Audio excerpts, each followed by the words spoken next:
আসসালামু আলাইকুম। পরিবারের সান্নিধ্যকে আপনারা ত্যাগ করে শুধুমাত্র দেশকে ভালোবেসে আমাদের রেমিটেন্স যোদ্ধারা ভাইয়েরা দেশ থেকে শত সহস্র কিলোমিটার দূরে আপনারা রয়েছেন। আগামীকাল আপনাদের ঈদ।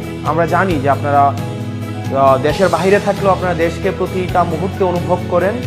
আমরা চাই আমরা আপনাদের এই ত্যাগকে, আপনাদের পরিবারের সাথে না থাকাকে আমরা সব সময় আমরা অনুভব করি।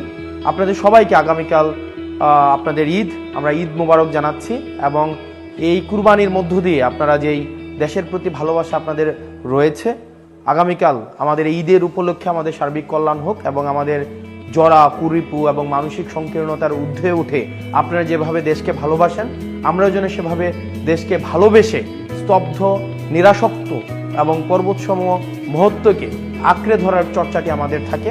আপনারা সবাই ভালো থাকবেন এবং বিদেশে থেকেও দেশকে যে ভালোবাসা আপনারা অব্যাহত রেখেছেন সেটা চলতে থাকুক। আমরা সব সময় আপনাদের এই ভালোবাসাকে আমরা ধারণ করি। আসসালামু আলাইকুম। ঈদ মোবারক।